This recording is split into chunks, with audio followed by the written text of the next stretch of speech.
Welcome to On the Brink, a fresh lens to take you and your business to new heights. Hi, I'm Andi Simon, your host or your hostess, and I'm here to help you see, feel, and think in new ways. As you know, I'm an anthropologist, and I go searching for people who can help you do the same. Change is painful. We know that. But if you begin to listen to people who have done it and are here to help you do it, all of a sudden you open your mind to possibilities. You can't ask for more than that. Then the whole thing is, how do you do it yourself?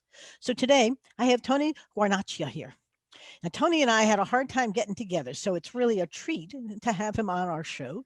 But I think you're going to find his story a profound one, something to listen to carefully, because it hasn't always been easy and simple.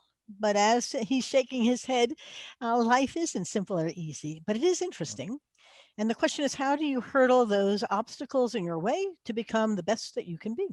So, a little bit about Tony, and then I'll let him tell you about his own journey. He has helped thousands of businesses survive crisis.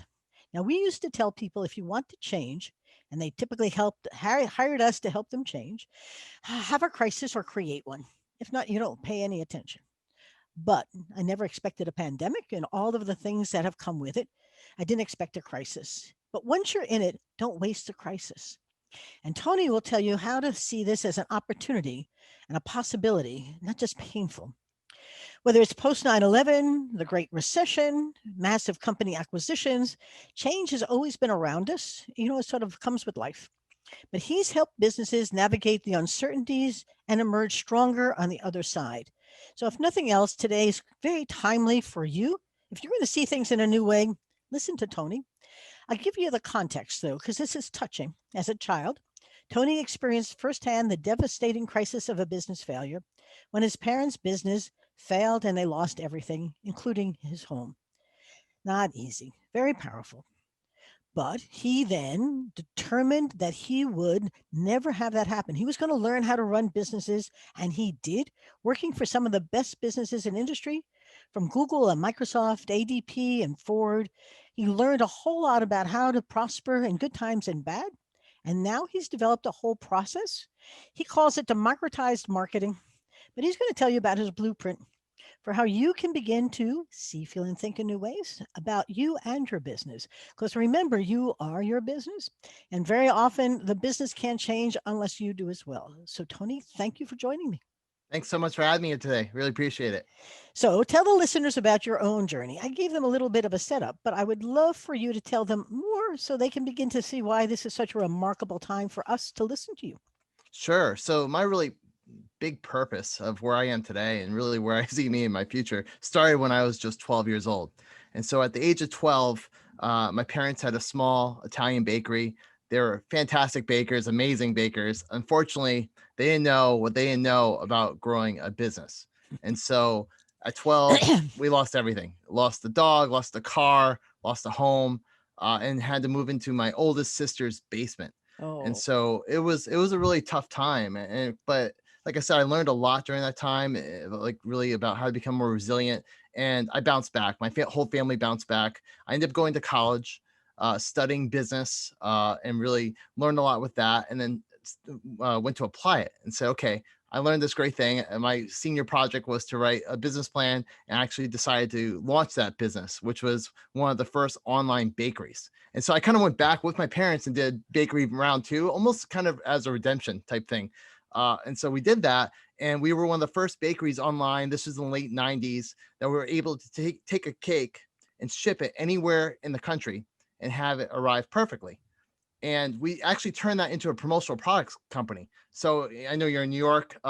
We won Best New Product at the New York Incentive Show at the Javits Center, because we were able to take a photo, put it on that cake, and then also have that arrive perfectly. So we did promotional products for like IBM and Microsoft, amazing companies, celebrities like Jennifer Lopez and Jay-Z. And here I am in my late 20s, mid to late 20s. I'm thinking, wow, entrepreneurship is easy. What were mom and dad missing? I got this down, and then unfortunately I found out that I didn't know what I didn't know. And so I lost everything again. This time it was tougher because for me personally, because I had a new wife, baby on the way. And I said to myself, I said, look, I don't know what I'm doing, but who does? And that's really what started me on over a decade long journey to work with some of the best companies in the world, like you mentioned, Google, ADP, Ford, General Motors, a whole bunch of great companies. But then my passion has always been for small business and entrepreneurship. And so after that span of time, once I felt like I learned what I need to, I went back to really share what I learned with as many businesses as I possibly can, which goes to that mission you mentioned to democratize marketing. Well, it says that you've worked with 10,000 businesses. Yeah, And I have a hunch there's some patterns that you've noticed. You lived through some yourself. yeah, You didn't know what you didn't know, is what you just said. correct. And the hard part, and I find that the mind doesn't open up to learn new things. It hates new stuff. Yeah. That amygdala hijacks it, fears it, flees it. It doesn't really like the unfamiliar, but change needs familiarity with it. So we have to try stuff, test them, begin to learn. So give us some of the insights that came about and give us some of the patterns of those companies that others could learn from. Is that a good question for you? No, that's a fantastic question because it's something that small business owners, people that just don't have the level of success, miss all the time. And really, what I discovered over the years is there's really three things necessary to have success. You have to first identify what the issues are and what you need to do. Then you have to understand those challenges. And then the last one, you have to take action. So, kind of going back to my story about the bakery, right? So, I might know if maybe I'm having a party, I might know, I want to have a cake, I want to have streamers, and I want to have, whatever. That may be the first start. I know, like, I've identified the problem. Like, I need to have a party. Here's what I have to do. That doesn't necessarily mean I know how. I don't know how to make the cake. I know some flour goes into it, some eggs and other stuff. Do I actually know how to make the cake? So I have to understand that. And then I actually have to bake the cake because you can have all this. And this pattern goes across everything in life and in business. So it's not just a business thing. It's a life lesson because same thing applies if you want to lose weight, right? We're probably thinking about that as we enter the new year. Same principles. And so those three things have to align. Otherwise, you're just not going to hit the targets that you set for yourself. I'm listening to you and I am launching my new book. I'll give you the title, listeners. It's Rethink Smashing the Myths of Business in Smashing the Myths of Women in Business. It comes out January 5th, 2021. And I want to have a launch party. And I don't have a clue how to have a launch party. But a colleague of mine who's an author had a fantastic one with 500 people who came. So I emailed her and I said, "What'd you do?" She said, "I hired so and so who has done a fantastic job." And I said, "Oh, okay." And I have a call with her today to see if she can do a fantastic job. Because quite frankly, I can do a webinar, but for 500 people, where do I start? And Right. so part of it is knowing what you know, what you don't know, and then how to fill the gaps with the right expertise to do it. So as you were doing this, Yeah. you were beginning to see things that were big gaps. Some of them you want to share. Yeah. So, and that's a great point you made because these are the things you have to understand. Doesn't mean that, or really the way to put it is has to be understood. Doesn't mean you have to understand it because you can, hire an expert. You can model someone that's already had success, and that a lot of times is a shortcut. But in terms of the what, the how, and the action, most businesses I find miss the first category. So Yes. they jump right in. They go into, okay, here's how do I launch a podcast? How do I do SEO? How do I do without first asking the question, what do I want to accomplish? And more importantly, which I don't get into as much, but the why. Like, why is this important to me? And so if you translate this into corporate culture, what they would call that, it's really a strategic plan. And Yes. almost no businesses have, and it's a fancy word. That's why I don't use it when I talk to people. But that in reality, that's what it is. That's what the what. They have to know what. And so in the corporate world, when you're looking at work at that level, you have teams of people in a room with a spreadsheet 30 times long, with every permutation. If this happens, we're going to do this. If this happens, we're going to do that. The problem is most small businesses spend more time planning their birthday, their wedding, their anniversary, their vacation than they do, sadly, their life or their business. And Yes. so one of the things I'm trying to help people understand is that's the area you have to really focus on to get to where you want to be. But to your point, the number of businesses that fail every year is extraordinary. Correct. 60% of them, or some number of great size. Often, the research is compelling that they really don't have something anyone needs. Yeah.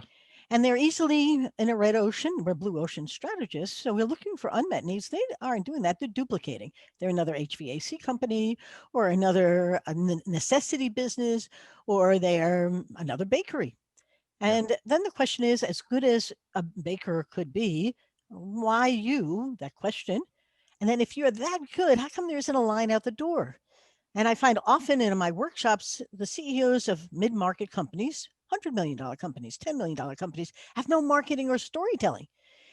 They built it on word of mouth and they think that's how we build our business. And they're afraid of the investment because they don't know how to evaluate it. So Yeah. it becomes real interesting about being open to learn and beginning to see how to do things. But it's a very difficult time. Are there some case studies you can show us or tell us about that might illustrate these? Yeah, no, that's a great point, and that's actually my what I've really been focusing on really for the past decade. Because as I went into small businesses to try to help them solve this problem, I realized they had a lot of challenges to doing it. So why don't businesses strategic plan? They don't have time, they don't have money, they don't have the understanding. They don't have the resources. They just have so many limitations. So I say, okay, how do I make it simple? And so Hmm. that was really what the approach I took. And what I found is there's only really 6 levers that really matter. And that is really how you do all the things you mentioned, differentiate yourself, understand your market. And so those factors really start with number one, your market, then going into your products and services, you're providing those market, then your value proposition, which is why anyone would buy from you as opposed to no one else, Yes. or do nothing at all, followed by how to increase the number of buyers, new buyers, the size of those buyers, and then the lifetime value and kind of their loyalty of those buyers. Those 6 things. So you can do strategic planning. And I'll give you a case study because my favorite case study in the world is I took, and which you can see the system if you're watching the Mhm. video, the system right here, which I call the results loop. I actually took my daughter through it, and she's only at the time she's was 9 or 10, but she's in a Girl Scout troop.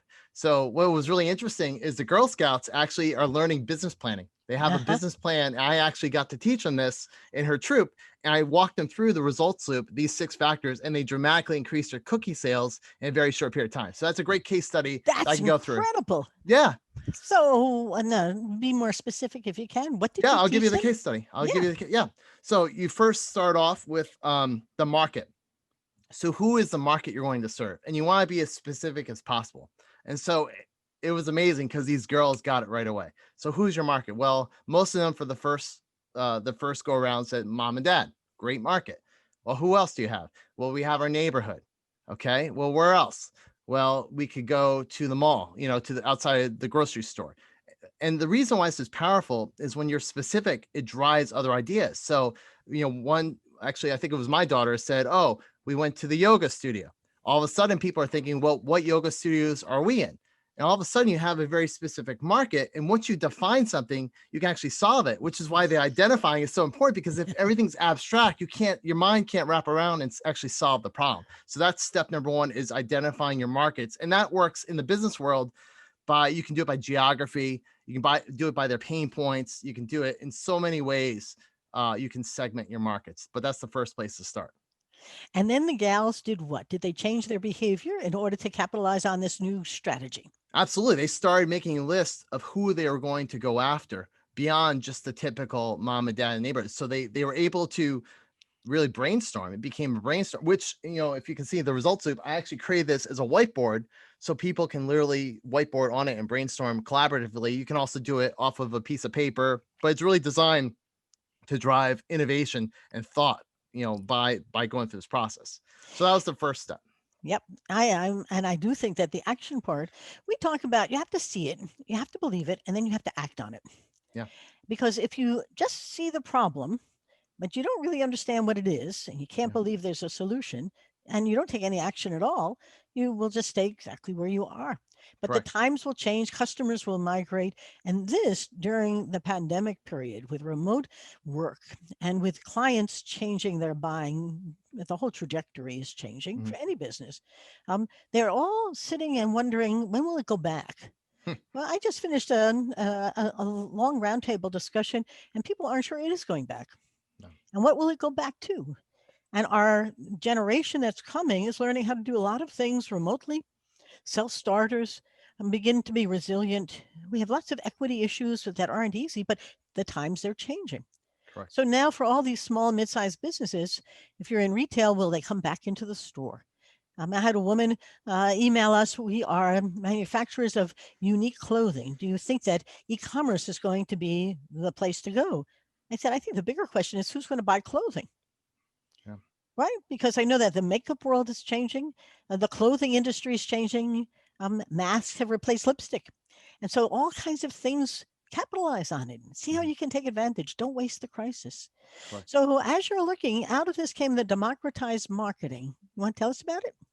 Yeah. So one of the ideas that started this, like I said, this framework came from many different sources based on my experience and kind of problems identified.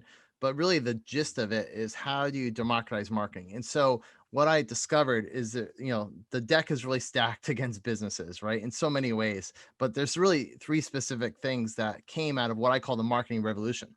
And so if you look at marketing 40, 50 years ago, pretty straightforward.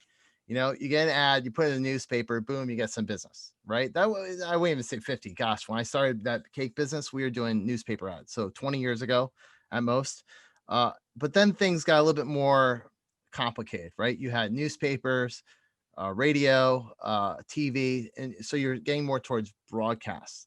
So more and more stuff going on. Then you get to the point later on where you have the internet, right? So you have directories like Yahoo to organize all this. Then you have Google and all these search engines because it's becoming more and more complex.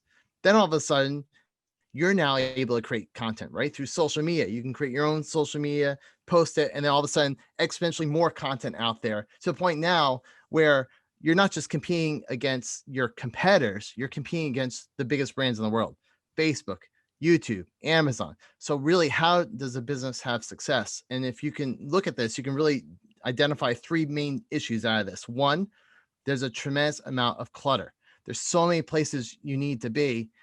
And when you get to be in one of those places, so you finally find a market that works, a channel, a marketing channel that works, how do you actually stand out? Very, very difficult.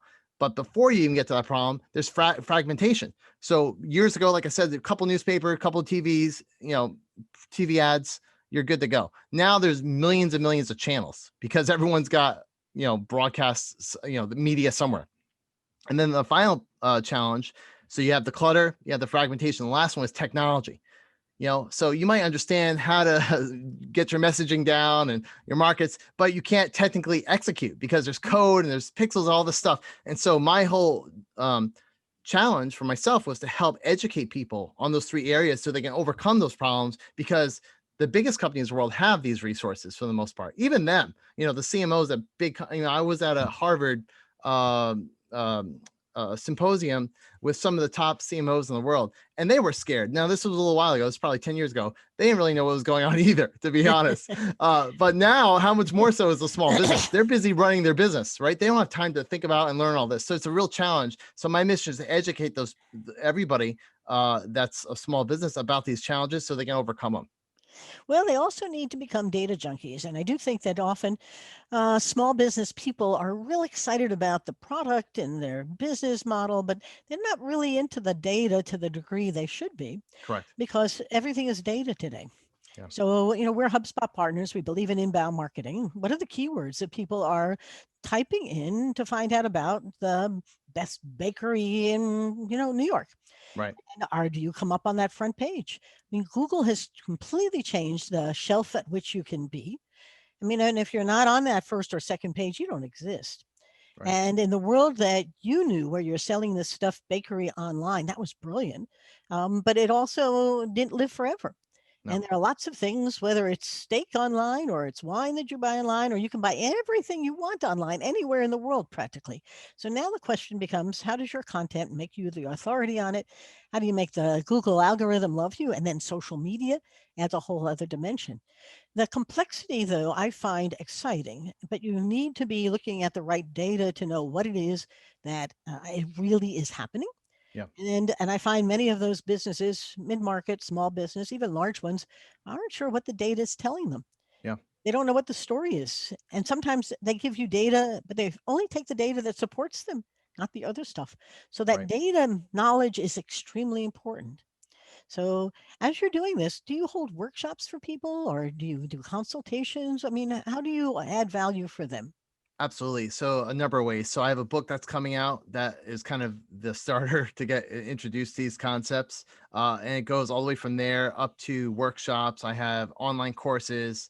I have one-on-one coaching. So I try to have something that's available at every kind of tier that works for people. Because my whole idea is to give this as many people as possible. Some people may want to just, or maybe they don't even have the budget. They just want to start with a book. Other people want to go all in and maybe for the New Year's do more planning. And so I have more one-on-one coaching for those folks. That's pretty exciting.